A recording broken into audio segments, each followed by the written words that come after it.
You guys are gonna have to excuse the crudity of this video. I don't have a thing to hold the phone in place, and my dogs are up here. They're gonna be making all kinds of noise. But basically, this is how you take apart that downstream O2 sensor clip. Okay. Now these are pin tools, but this is just basically like a flat blade. That's all it is. It's got a little hook on it, and see, this is a curved one. This is like it's almost like a paper clip. It's just a straight thing. And here's another thinner, flat one. But it's pretty easy to actually take these apart. You can use this like a small flathead screwdriver and a paper clip. But basically, if you look at the clip, see the back of it. You take and you pry up on this gray thing on either side, and it pops off. It'll come out. You have to slide this, slide your thing back, and that comes right out. And it comes out. If I can get it out,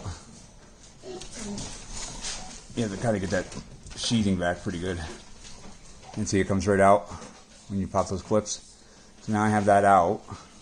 Okay, and if you look in the front, this is what you're seeing here. This is the hole where the wire goes in, right here, the bigger hole. And if you look, there's a little tiny one right behind it. That's the one you're going to need to go into.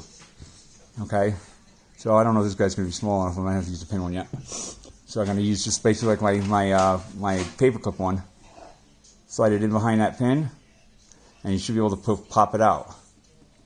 Okay, let me try my thinner one again.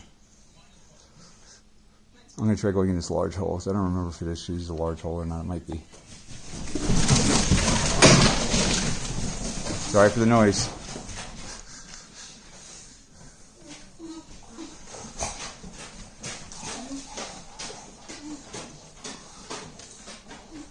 Yeah, it's going to be that smaller hole.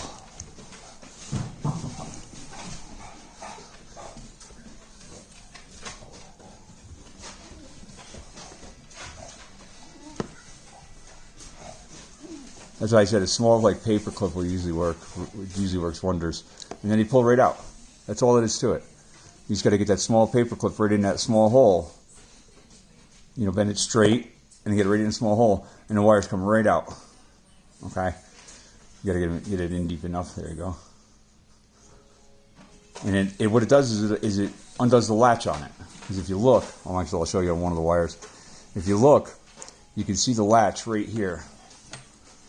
I'll actually try and forcibly push it out so it'll be a little bit more visible. Let me see if you can see it. You see it right there on the edge right here? See how I'm getting stuck? I try and slide that across. It's like a little burr that's sticking out. So when you slide that tool along the back side of it, you push that burr in, and that releases it, and it can come out.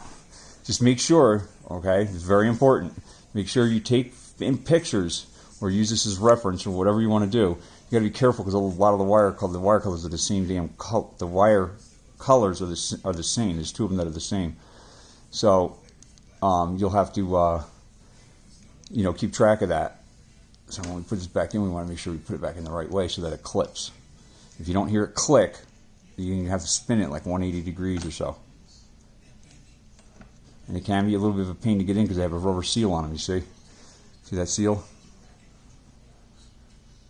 So you might have to do that and push it on it. And slide the paper clip down next to it, between the seal and the wire. And if you can get caught on the actual edge of the metal, you can push it in. If it'll actually go, there it goes.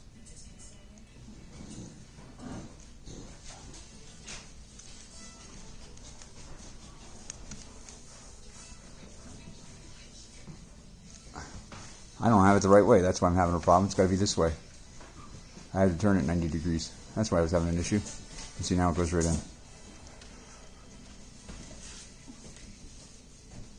Yep, it's in all the way, see?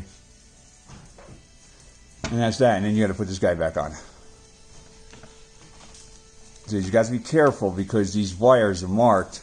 There's two whites and there's a grain of black. So you want to make sure that you mark which white one goes to what location. So it's better to take some photographs.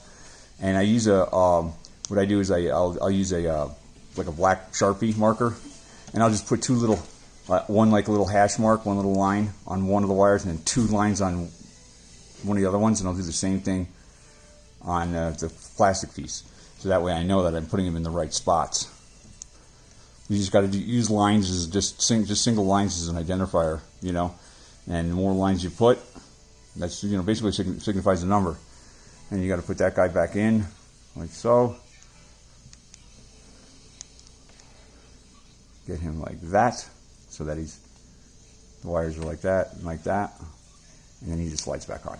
It's actually very easy. You just need a thin paper clip, you know, and you got to stick it down. If you look again, it's kind of hard to see. It'd be easier to see when you have it with you, but on this side of the clip, right here, on the outsides, there's the big hole. That's where the pins go in from the other connection. But on the insides of these clips, insides on two of them, on the outsides on the other two, so because they're all like kind of the same direction, you'll see it. There's a little tiny square hole. You can kind of make it out. It's a little bit, it's like right here. Let me see if I can zoom in on it for you. Now you can see it. You'll see that second little square hole right there. That's where you got to stick in with your small paper clip. You know, if your paper clip's not small enough, sand it down. Use a piece of sandpaper. Sand it flat if you want, or take a hammer and actually bang it so that it'll flatten out a little bit, and you'll actually make it more. It'll look like that. So, and then you just stick it in there all the way down until it stops, and then the wire should just easily pull. You should not have to fight with it. Don't yank on it, because if you yank on it, you risk pulling the wire right out of the pin. So it should slide out nice and easy once it releases. If it doesn't release, what you may need to do is you may need to turn it slightly, the paper clip, maybe give it a little twist to just kind of convince that burr to push in a little bit to release the lock. It's really easy to take these apart, and as you saw, the thing is really tiny. So the four of those easily will fit through the box end of the wrench. All right, well, that's my spiel on how to do the O2 sensor clip. So it's pretty simple, it's pretty straightforward. All right, and hopefully that'll solve your problem.